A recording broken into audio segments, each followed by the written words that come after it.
James Alexander est donc 21 ans, il vient d'obtenir son diplôme et est le fils du prince Edward et de Sophie duchesse d'Édimbourg.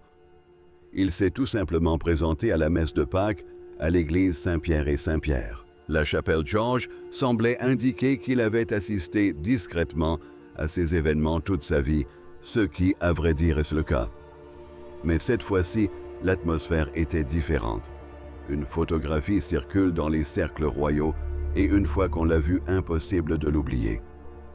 Le prince William debout et fier, lors d'un engagement public calme et déterminé comme toujours, et à ses côtés, non pas son frère, ni un conseiller de haut rang, mais James Alexander, discrètement repositionné, lentement mis en avant. La question qui plane actuellement, celle que les initiés de la famille royale commencent à se poser ouvertement, est la suivante. Le palais a-t-il déjà décidé qui se tiendra aux côtés du futur roi d'Angleterre?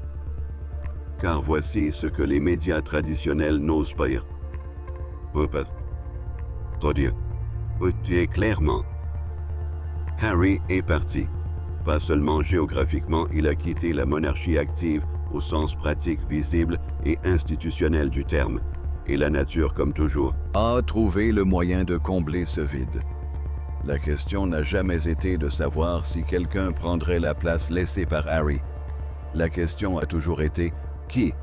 Et la réponse semble de plus en plus évidente, James Alexander. Avant d'aller plus loin, si cette analyse vous plaît, abonnez-vous et rejoignez-nous sur Crown Watch. Nous suivons ces évolutions avant même qu'elles ne fassent la une et vous ne voudrez pas manquer la suite. Bien, reprenons.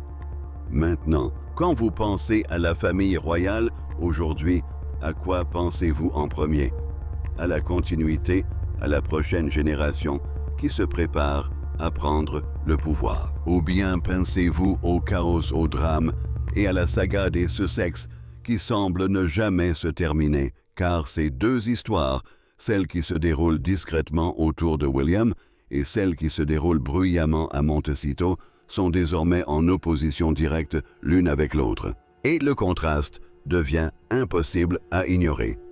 Commençons par le tout début, car le contexte est ici primordial. Suite au retrait du prince Harry de ses fonctions royales en janvier 2020, le palais a publié un communiqué soigneusement formulé. Le langage était diplomatique, mais le sous-texte dévastateur. En une seule annonce, la monarchie britannique perdait l'un de ses deux princes de premier plan, ceux qui étaient censés partager le poids de la vie publique avec William pour les décennies à venir. Et depuis cette annonce, un événement remarquable s'est produit. Non pas immédiatement, ni en grande pompe, ni par un communiqué de presse, mais discrètement, méthodiquement, à l'image de la manière dont l'establishment britannique a toujours agi lorsqu'il s'agissait de réparer quelque chose sans admettre que c'était cassé. Un changement structural a eu lieu. Harry était censé être le tampon, le remplaçant, celui qui assumait les engagements moins prestigieux, qui portait haut les couleurs de la couronne dans les petits pays du Commonwealth, qui la représentaient lors des événements auxquels William ne pouvait assister. Il était aussi censé être le contrepoids émotionnel, la présence plus légère face au caractère plus sérieux de William. Celui qui savait captiver une foule par son charme et son humour autodérisoire, tandis que son frère imposait le respect. Lorsque ce rôle a disparu, le fossé est devenu réel, pas seulement symbolique, concret, visible. Le roi Charles a dû faire face à ses propres problèmes de santé. La famille royale galloise a dû être stratégique quant à ses apparitions publiques compte tenu de tout ce qu'elle a traversé. Et William lui-même, désormais solidement positionné comme le prochain roi, a dû choisir ses proches, les personnes en qui il a confiance, et celles qu'il autorise à entrer dans le cercle intime de son futur règne.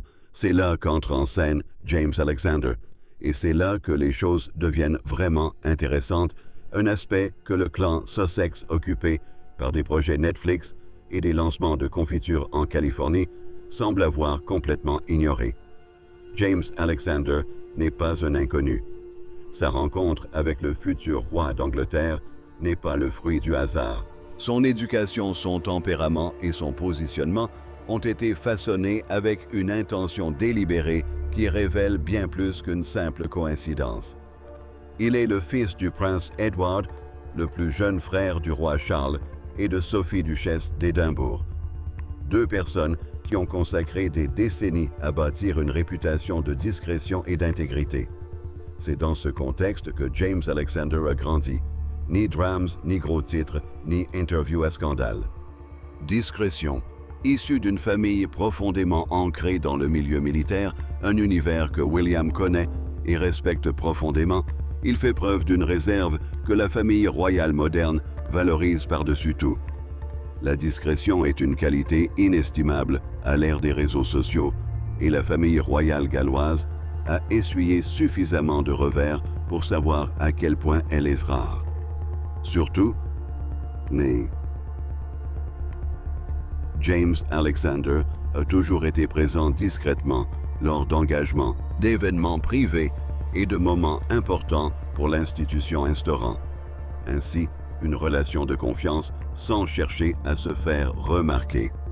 C'est le modèle traditionnel de proximité royale et non le modèle Meghan, arrivé avec un attaché de presse, une stratégie marketing et une équipe de spécialistes des relations publiques américains.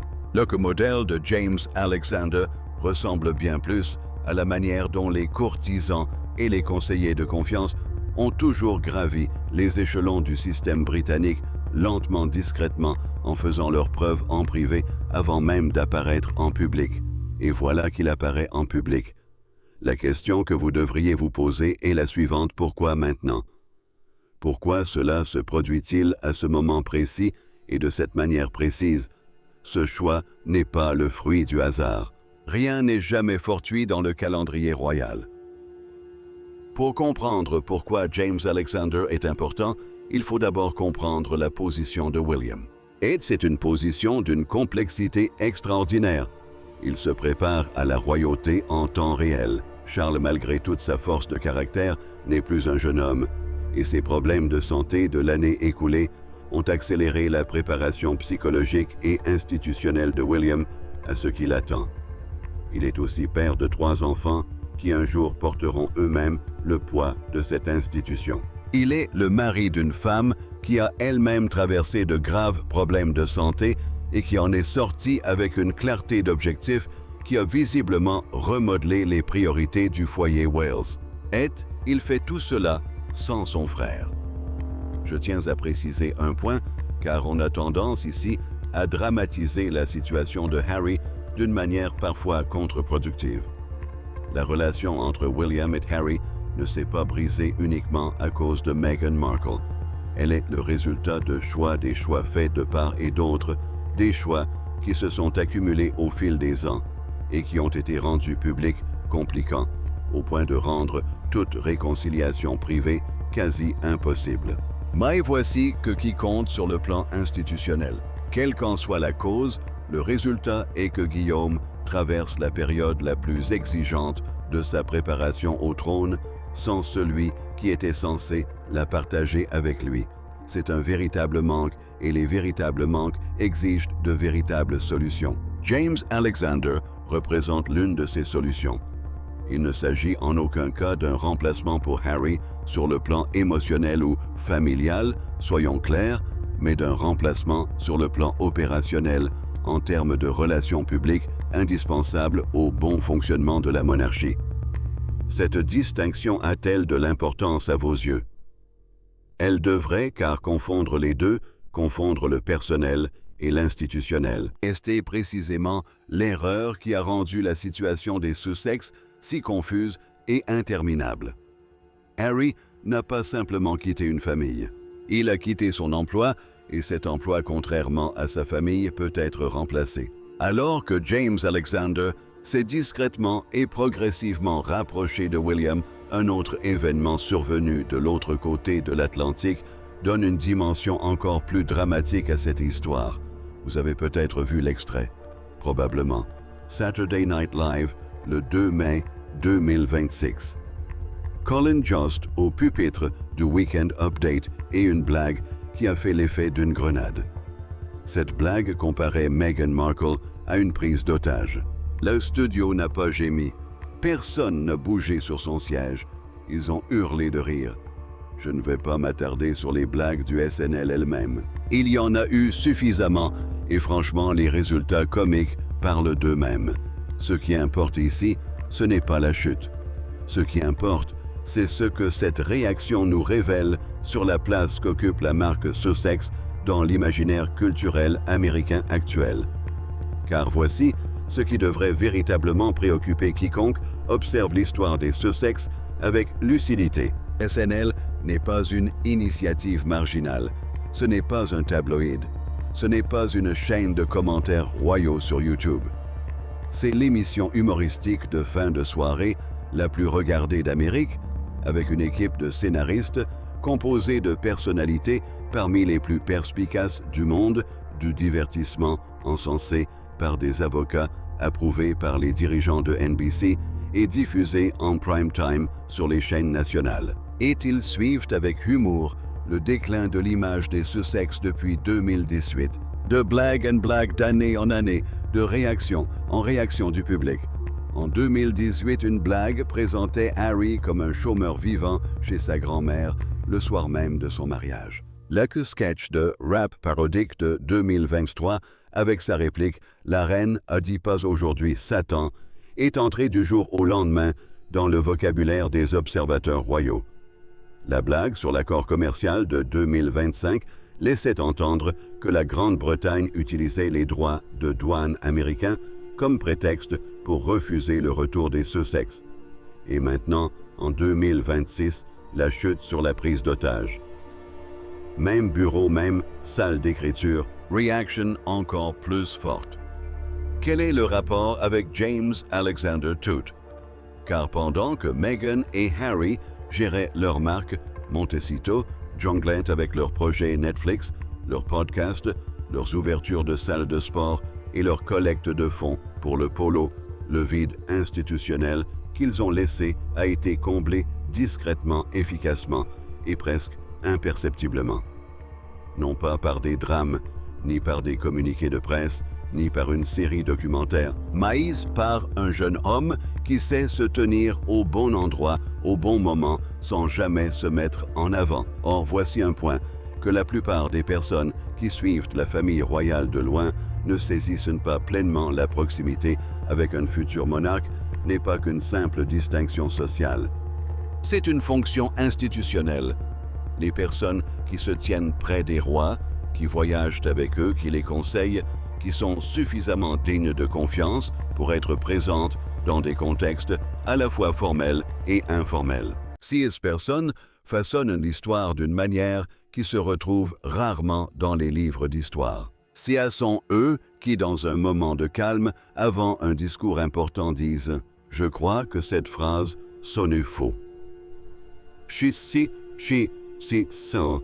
Ce sont eux qui gèrent la logistique humaine d'une institution qui ne peut se permettre l'erreur humaine. Ce sont eux qui portent le moral de la famille royale lors des périodes de pression et de transition. Harry était censé être l'une de ces personnes pour William, non pas parce qu'ils étaient frères.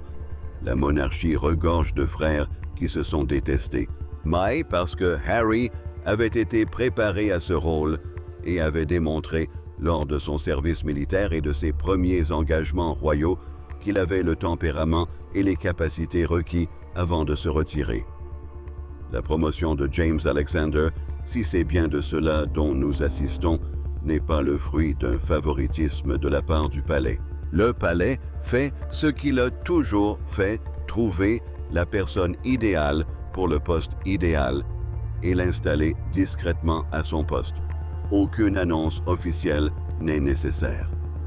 La première annonce, lorsqu'elle viendra, sera celle des images elles-mêmes, leur présence lors des engagements, leur langage corporel capté par les photographes de presse, la normalisation progressive et visible d'une nouvelle configuration autour du futur roi. Et cela se produit déjà. Parlons maintenant de ce que nous savons réellement de la collaboration entre William et James Alexander, car c'est cet aspect qui mérite toute notre attention. William, de par son tempérament et son éducation, n'est pas à l'aise avec les démonstrations d'affection en public. Il est consciencieux, préparé et profondément attaché au rôle institutionnel pour lequel il s'est préparé toute sa vie. Mais le charme naturel et décontracté qu'Harry déployait lors des engagements communs n'est tout simplement pas dans la nature de William. Il le sait, son équipe le sait, et pendant des années, la présence d'Harry lors des apparitions publiques communes a permis d'équilibrer les relations, de relâcher la pression sociale. Sans Harry William a dû s'appuyer davantage sur son entourage. Il a dû être plus attentif à l'énergie humaine qui l'entoure lors de ses apparitions publiques. Et chez James Alexander, les observateurs qui ont analysé le langage corporel lors de ses récentes apparitions remarquent quelque chose de précis, un relâchement dans l'attitude publique de William qui n'avait pas été aussi constant depuis plusieurs années. Ce n'est pas un détail.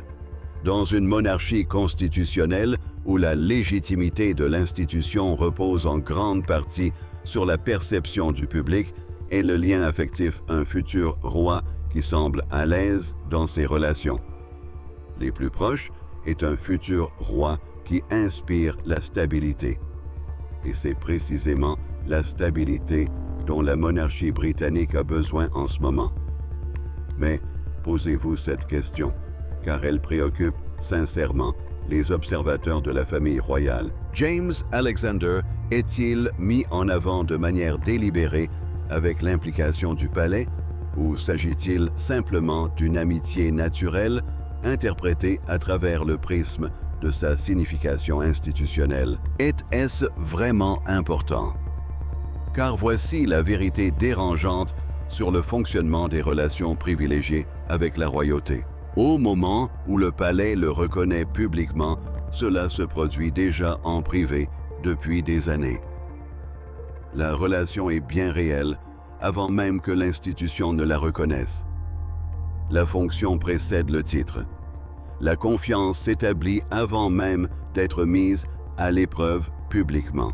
Autrement dit, si vous attendez une annonce officielle, un titre, un rôle, une reconnaissance formelle de la place de James Alexander dans la vie et l'organisation professionnelle de William, vous attendez le dénouement d'une pièce déjà en cours. C'est peut-être l'aspect le plus significatif de toute cette histoire et celui que l'histoire, je pense, jugera particulièrement sévèrement. Lorsque Harry et Meghan sont partis en 2020, leur départ était motivé par un calcul.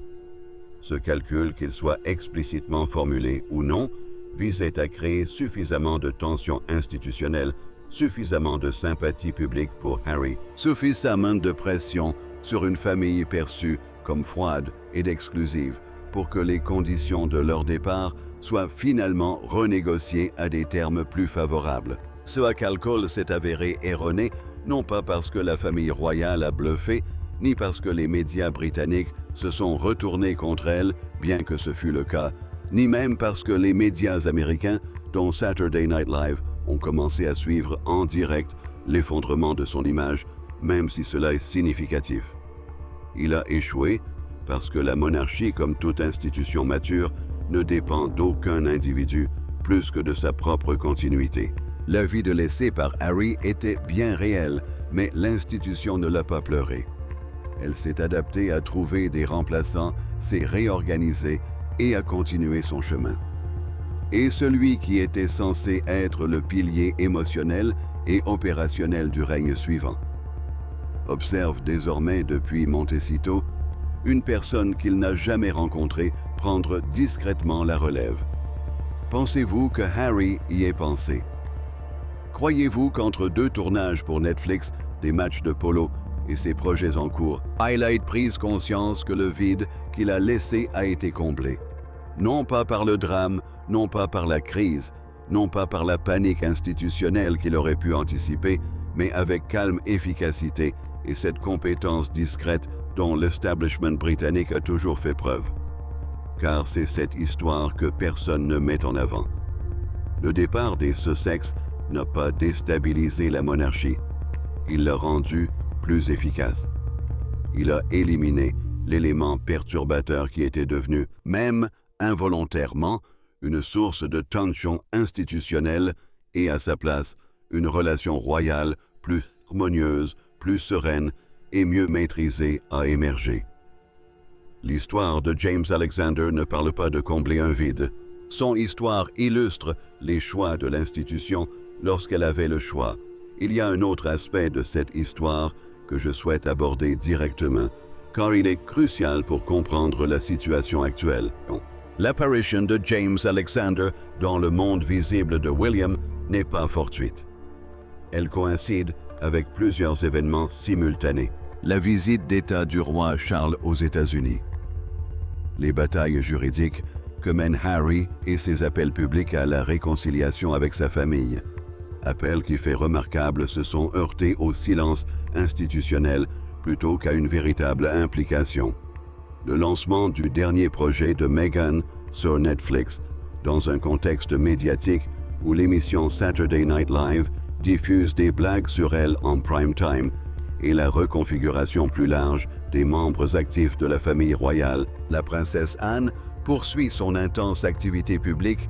La famille royale galloise projette une image de stabilité et de vie familiale. Et le palais façonne délibérément le récit de la continuité autour du futur règne de William.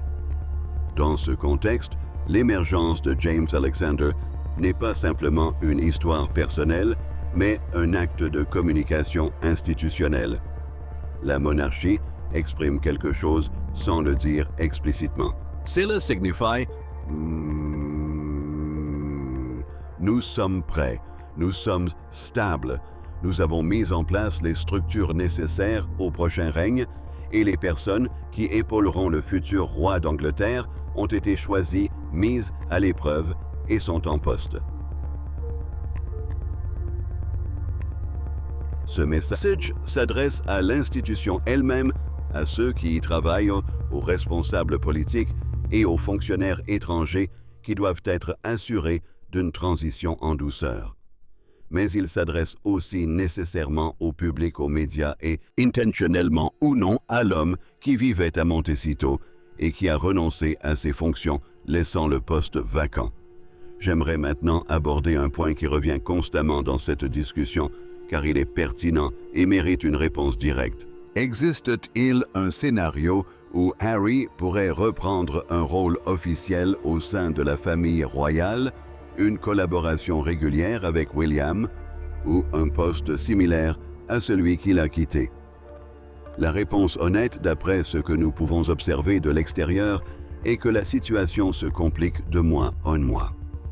Non pas que les blessures émotionnelles soient inguérissables, ni même que les dégâts institutionnels soient irréparables, mais parce que l'institution a évolué dans une direction bien précise, rendant un retour officiel beaucoup plus complexe. Lorsqu'il y avait une vacance, un retour était envisageable. Il y avait un rôle, une fonction, un besoin structurel que Harry aurait pu satisfaire. Avec James Alexander occupant désormais ce poste même, un retour hypothétique nécessiterait de s'adapter à une nouvelle configuration qui n'existait pas il y a 2 ans. L'institution ne maintient pas les postes vacants indéfiniment. Cela les remplit, cela a rempli celle-ci, et cela plus que n'importe quel litige juridique, plus que n'importe quelle interview, plus que n'importe quel documentaire, mémoire ou podcast, est ce qui change véritablement la donne pour Harry. La porte n'est pas forcément fermée, mais la pièce derrière n'est plus vide.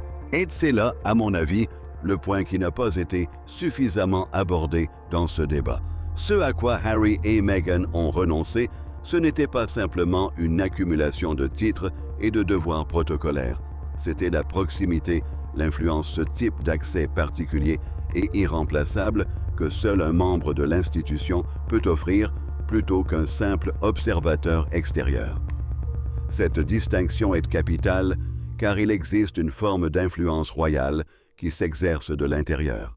Une version calme, structurée et durable sur plusieurs générations. Et une autre plus ostentatoire, dépendante du commerce, soumise aux caprices des médias et de l'attention du public. Harry a choisi cette seconde version et pendant un laps de temps vraiment significatif, peut-être de 2020 à 2023, cela a fonctionné. L'interview d'Oprah a captivé un public mondial.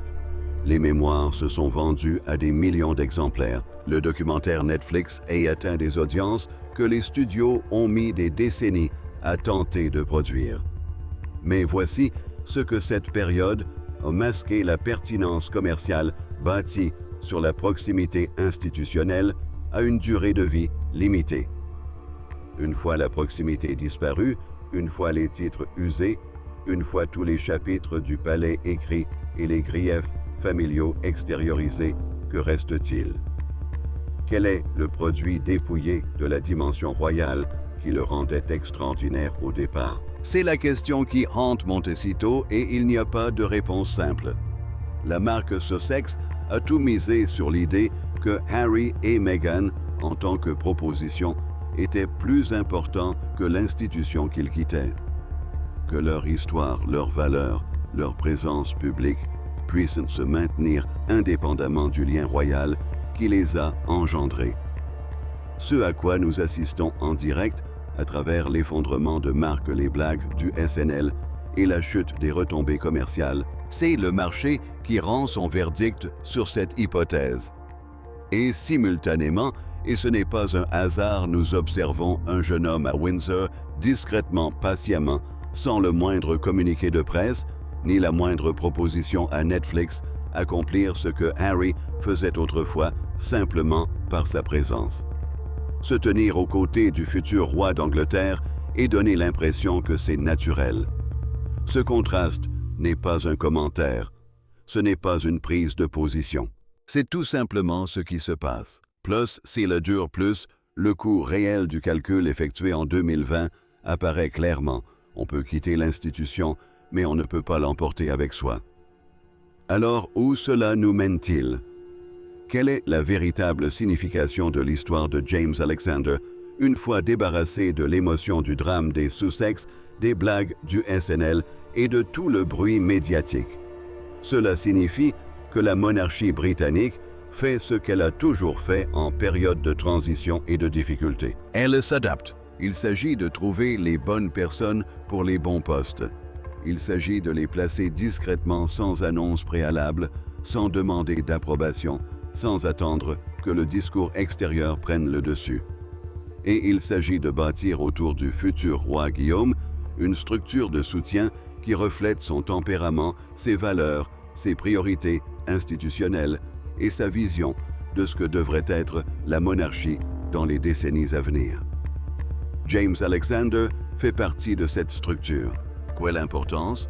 Quel degré de formalisation de permanence? Quelle reconnaissance publique ce rôle prendra? Nous l'ignorons encore. Le palais nous le dira lorsqu'il sera prêt, c'est-à-dire lorsque la question ne sera plus pertinente. Ce que nous savons pour l'instant, c'est que les photos existent. Les apparitions publiques ont lieu. Le langage corporel est révélateur. Et l'espace laissé vacant par Harry, l'espace qui aurait dû lui appartenir pour toujours, a été occupé par quelqu'un arrivé sans faire de vagues, sans contrat avec Netflix et sans attaché de presse. Un jeune homme au bon endroit, au bon moment, aux côtés du futur roi d'Angleterre, tandis que les plaisanteries fusent le samedi soir, que les caméras tournent à Montecito, tandis que l'institution poursuit son cours comme toujours, en silence.